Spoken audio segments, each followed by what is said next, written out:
داتا صاحب فرماتے ہیں پرانی امتیں قیامت کے دن جب نبی پاک کی امت کا احساس دیکھیں گی تو کہیں گی یا اللہ ان کے کو رنگ گورے ہیں، کیوں ان کو اتنی شانیں، اور ہم نے اتنے 100 سال عبادت کی، ہمارا وہی مقام۔ تو رب کریم فرمائے گا چلو آؤ ایک تجربہ کر لیتے، تو بندے کہیں گے مولا کر لو۔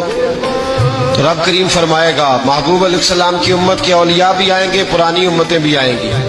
تو رب کریم فرمائے گا پرانی امتوں سے کہ یہ دوزخ جل رہا ہے، اس میں چھلانگیں لگا دو، چلو لگاؤ چھلانگیں۔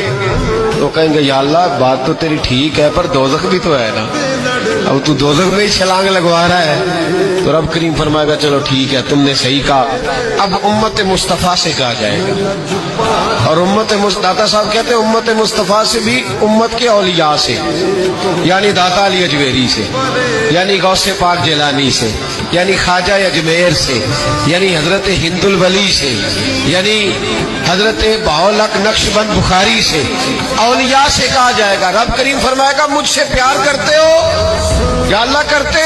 فرمایا چلو میری خاطر دوزخ میں چھلانگیں لگا دو، آگ جل رہی ہے لگاؤ چھلانگیں۔ جب وہ لوگ چھلانگ لگا کے اندر جائیں گے نا، تو جس طرح حضرت ابراہیم گئے تو آگ میں تھے پر اندر گئے تھے تو گلزار بنی ہوئی تھی، جب اندر جائیں گے تو گلزار ہوگی، ٹھنڈی ہوگی، جنت ہوگی، نظر کچھ آ رہا تھا، اندر گئے تو کچھ۔